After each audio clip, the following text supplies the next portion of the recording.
welcome to today's video. My name is Andrew Ugbe. And I'm Glory Ogbe. And we are the Glad family. So it's good to have you here today. This channel, we are focused on family, faith, love, and money.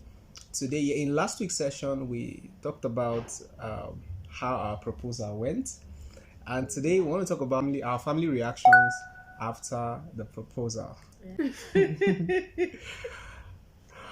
Okay, so after the proposal, we had lunch, right? And then some of our friends went home. It was now left with me and my beautiful wife. So I remember that very day, Abel took us home. So we went to my wife's, her parents' house. So she said she wanted to tell her mom. So babe, how was it for you? What did you tell mom? What did I tell her? Yes. Okay, I just went inside and I told my mom that, Andrew, because that's how she actually knows him. Like, Andrew has proposed to me. She was like, there was this, you could just see the mixed, And I said, he's waiting for you outside, let's meet him outside. That's when she now came out. She now said, okay. She now asked you a funny question. She was like, yes, I remember the question when she asked me that day. She was like, okay, are you sure you are ready to get married? For a moment, I didn't know what to say. Like, okay, well, how am I supposed to answer the question? Is it yes or I'll think about it? So Momsy was like, are you sure you're ready to get married? And I told her yes, that I was ready to get married to her daughter. After then, she just prayed. She just said, okay, this is what you've decided to do. So God will be with you guys. Yeah, Momsy prayed that day. Then I went back home. Yeah.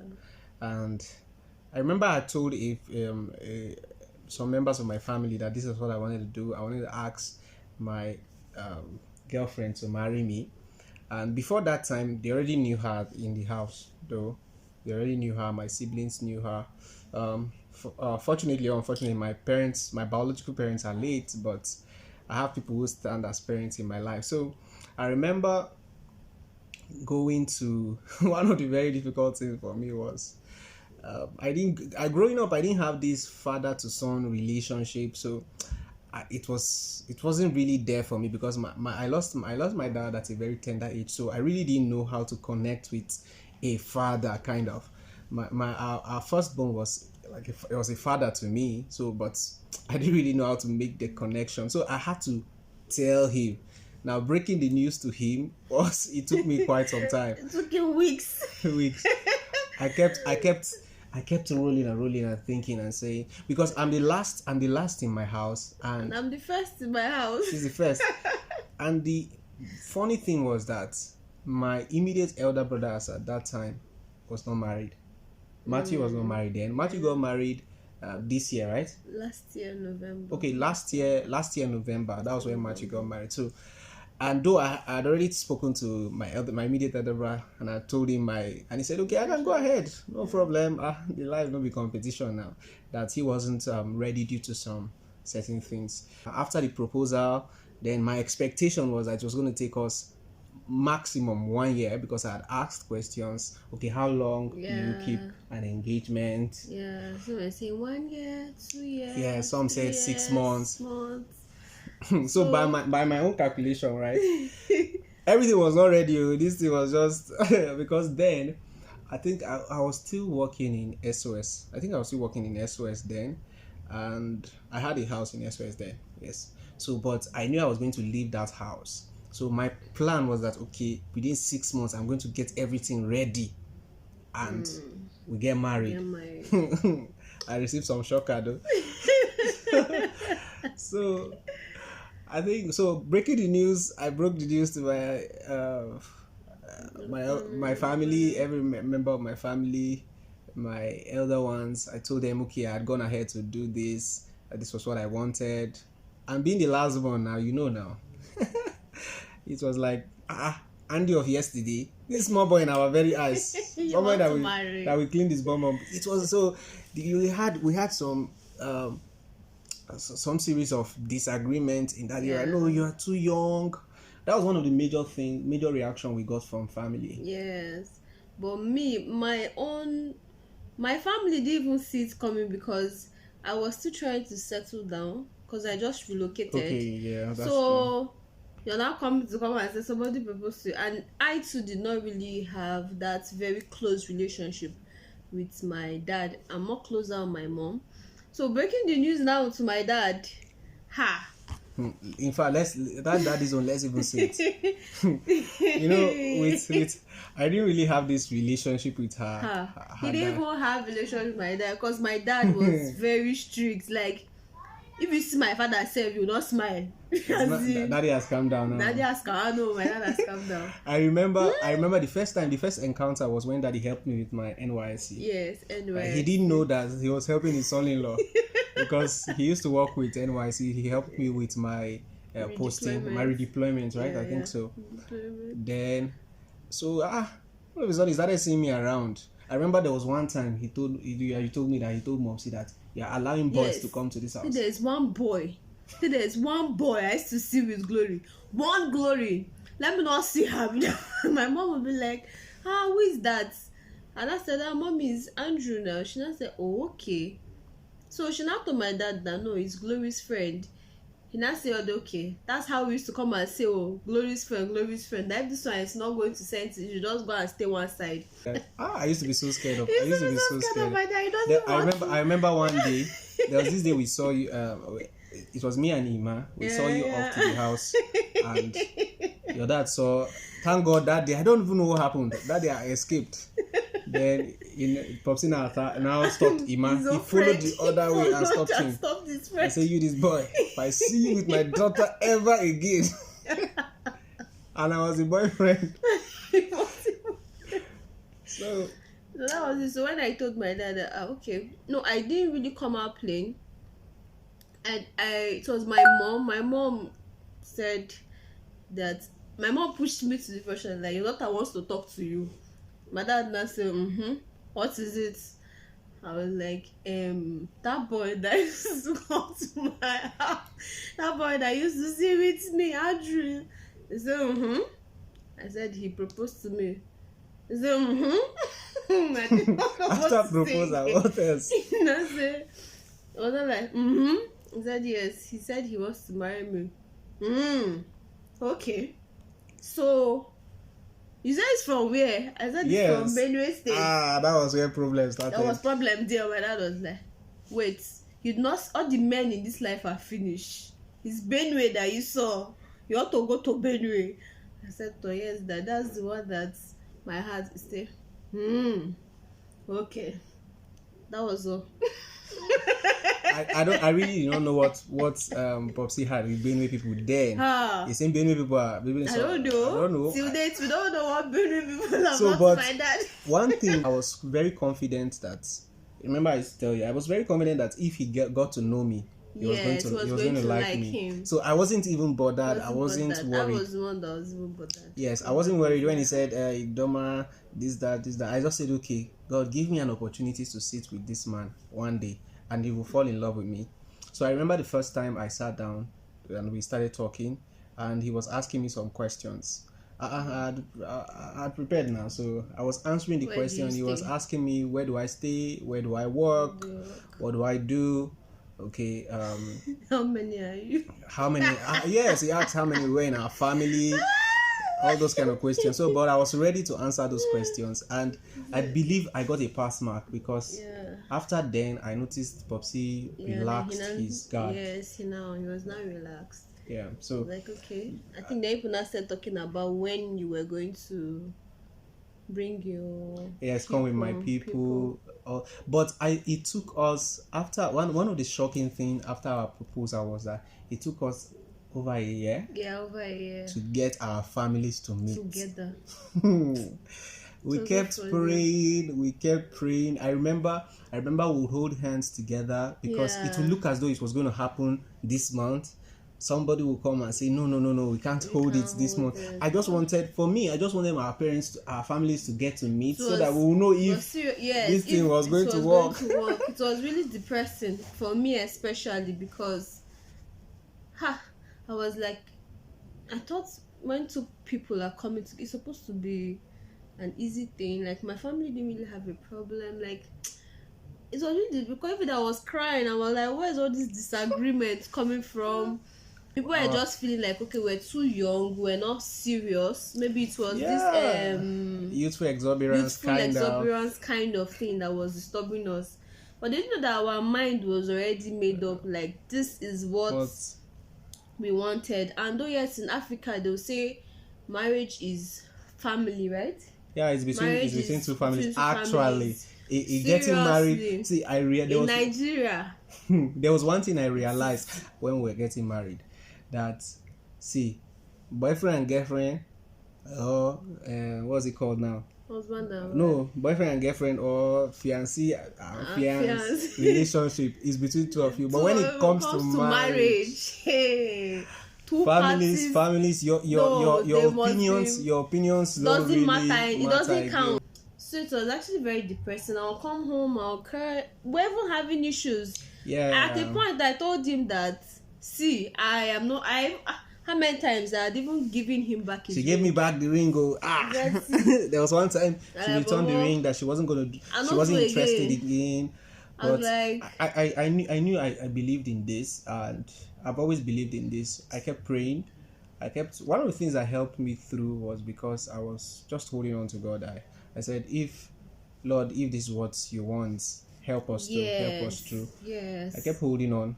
And in every phase of disagreement, I just felt, okay, it's one of the things that happen when people want to get married. So I wasn't really worried. I just knew that at the right time everything was going to fall into place.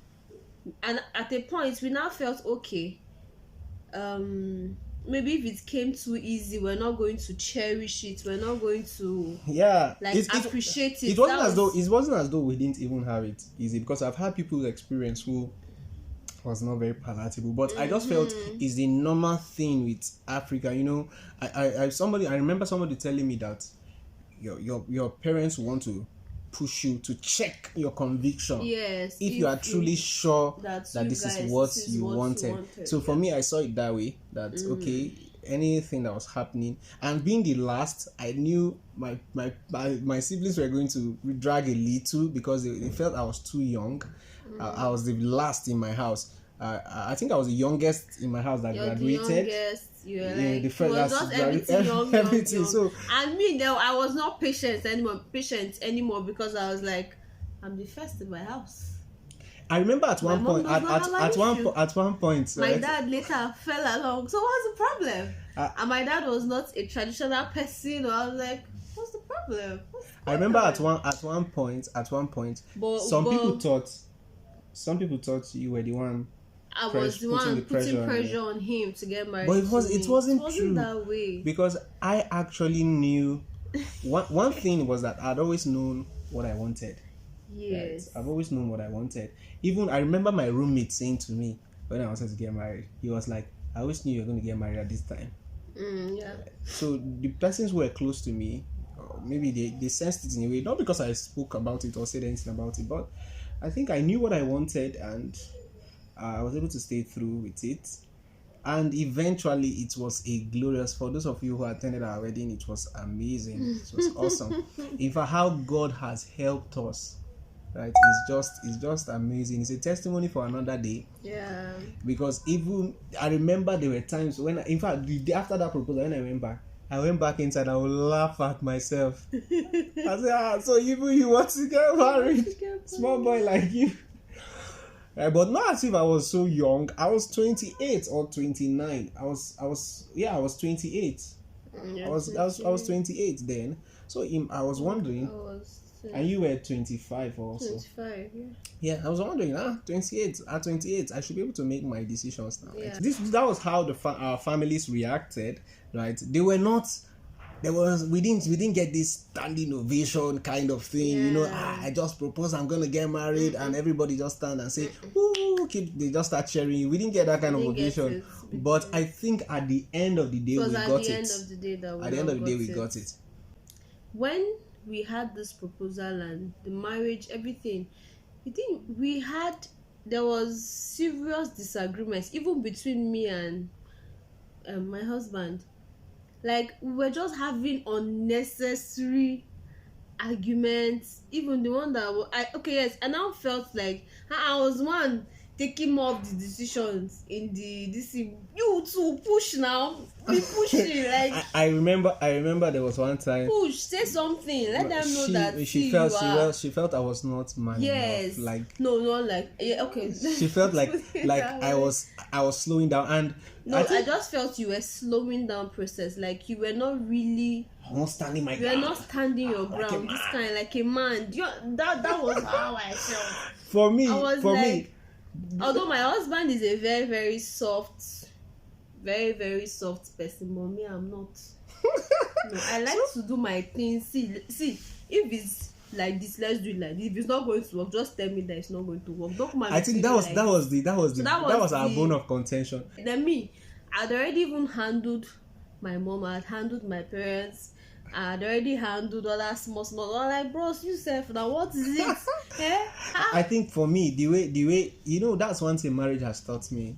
The way we handle issues is completely different. When the way I handle my issues, sometimes I think she misinterprets it to think I am being slow to take a decision, or maybe maybe I'm soft and I'm trying to allow somebody to override. Yes, but I'm just being diplomatic about the whole situation. I don't really used to like so, but she just wants get it done kind of thing. So I think marriage has taught me that, to learn that we are both different persons and how we take decisions is different, and I've come to respect that.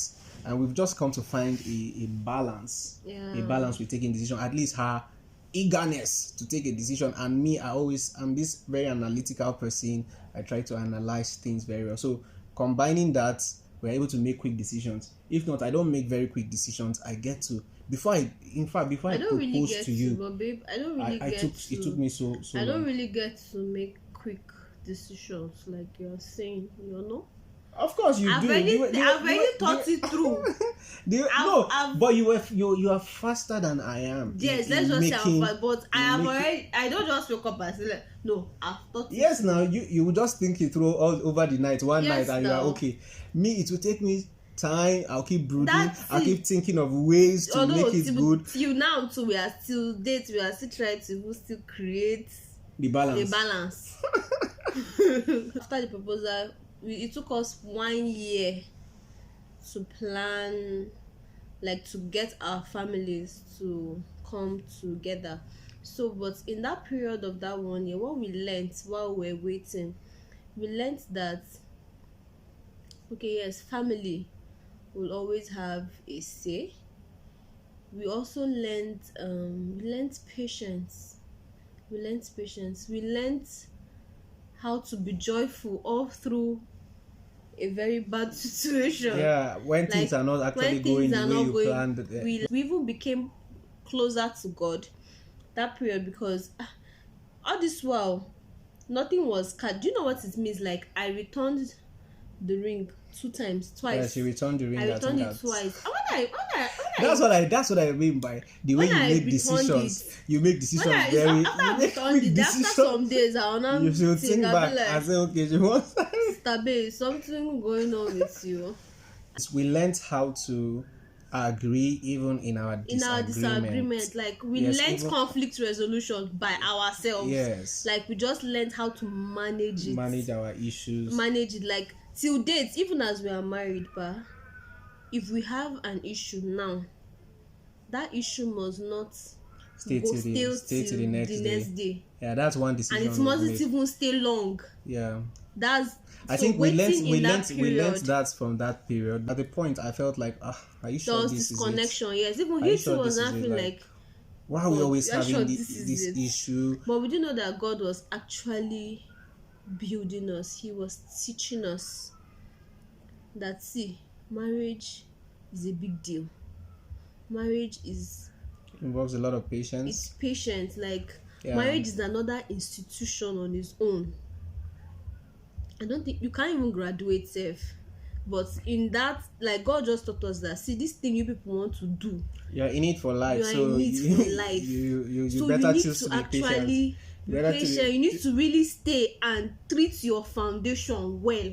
Yeah, you're talking too much. You are talking too much. you You are stay not. You are not consistent. talking like we appreciate. No, we are not preaching. No, I like to say my mind. I'm just saying what we learnt now after our family reaction. Like, then I now learnt, you see, there is nothing too hard for God to do. My dad was a very, very difficult person. But if I tell you the relationship now between my husband and my dad now, even my siblings too, Yes. we are surprised. You know how I got Popsy. Let me tell you, this one is a clue to young men. Mm-hmm. See, one of the ways I was very confident I was going to get my father-in-law first was this, and even Momsy, was I looked for her pain points, areas where she had soft spots. Number one, I knew Momsy was a very religious, prayerful woman. So the word is there now. So anytime I'm in the house with Momsy, I fire the word. We enter scriptures, we enter different kind of. So I start talking to her about the faith, Christian faith, the church, how I have intentions for her to grow spiritually, how I'm nurturing the daughter to grow spiritually. And Momsy will be like, hey, I used to tell her. I say, yes, mommy, that's what I tell her too. So I knew that was a pain point. If I addressed that issue, I know Momsy would just fall. So Momsy just fell in love with me because she knew, this man has spiritual capacity to build my daughter. So that was how. So then Popsy, I knew he was kind of like a pastor critic. He's, Nigerian men, African men, yes, a pastor critic, and also he's not somebody that can easily be swayed. And I also knew that he liked, I know the pain point of most men is money now. So I came into in these two ways. So anytime me and Popsy we are talking, I wait to see where he's driving the conversation to before I talk. So there was a particular day he was talking about, all these pastors. As a pastor, will say this. I was just I didn't want to present myself as a pastor, because if I presented myself as a pastor, Popsy already had a bias with some Nigerian pastors. So I presented myself as a businessman. To Momsy, I presented myself as a man of God.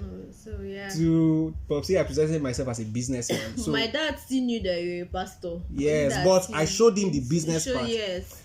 Then I think Then for me, I think one of the parts where Popsy fell in love with me was when we talked about, I showed him cryptocurrency. Yeah. I showed him how to invest in cryptocurrency. He was doubting at some point, and later he invested. And there was a particular day. Hey, Popsy made one huge money from a particular, I think it was Ethereum. I told him to buy Ethereum. And he made, I think that was about almost $500,000 that day. Bam! I just became his best son-in-law. We just started talking every day. So that was how I got. So I think for one of the ways to get your in-laws to fall in love with you is to look for their pain points. Yeah. Look for areas where you guys share common ground. I didn't try to go and dazzle them with my knowledge or show superiority in certain. I just look for the areas that were middle ground, and I just entered and attacked. Just like me too. His dad is my spiritual father. Yes, my pastor. So my pastor already knows that Glory is not this person that will talk. She will not come and say what's up. So I now had to go through his wife. So his wife is like my second mommy. So I had to, the same thing he's saying, I had to look for a common ground where me and her, and the common ground, I noticed she likes fashion, she likes hair, and then she likes when when she's saying things, you are also like, you are agreeing, you are actually saying, yes, mommy, that's true. Do you understand? That's true. So there was, and then even in the conversation, you're also contributing, and then you're also telling her your your okay, like let's say like if you're telling someone your challenges, but what you learned through it and how you grew past it. So we were like that. So and then his other mommy, that one I just knew she liked calls, she liked visit, she just wanted No, she that one likes care. I had to tell my wife. I said, you see, my She mom. If likes you want my care. mommy in Abuja to fall in love with She you, just likes and just then be calling just her. be calling her, just care for her. Call her. Just Ask care her for her. anything. Ask her how she's do doing. this omo. She's You done. have gotten her. And today, So her that and my was wife, that. they are like this. They are like So this. that was just so we just found common ground and then boom. That's a very good and easy way to get into. I think that's the way we had it. We had it, Even though if we didn't do that, I think the reaction from our parents would have been greater than what we had. Even with all this, we still had some reactions where parents didn't. If imagine it took us one whole year to get our parents to meet, to meet and say, okay, oh, this is it, oh, this is the Ogbe family, this is the Achibong family. Like, you people's proposal is taking too long. What's happening? We said nothing, ma. We are taking it as a culture. Say, okay, no problem. But the funny thing was that, see, if you have parents that actually know that, no, this my children, this decision they've made, they will not go astray. You just start seeing some kind of backing ups, like even at the fact that there was still disagreement, but there was still this small encouragement from both sides. So I think basically the three things our family had issues with: first was tribe. Second was age. Yes. The third one was my family felt I was not ready financially. Yes, financially. Both of us, they felt both of us were not ready financially. So these were the three key areas. So if you're looking out to getting married, right, I think you need to look at these three areas with your family: your age, your tribe, and most importantly, your finances. And God has helped us through this, even in our financial life. We're grateful to God. So thank you guys for watching today's video. Please ensure to leave a comment, like this video, share it, and click the subscribe button if you haven't your done own so. experience too. If you had any experience like that, had any, even your friend or family member, share with us. We know that not everybody will have the same experience, but this is our own experience. Yours may be easier than this, much more different, maybe tougher, but in all things, give thanks to God, because that is the will of God for us in Christ. So do have a fantastic day. Yeah. Bye.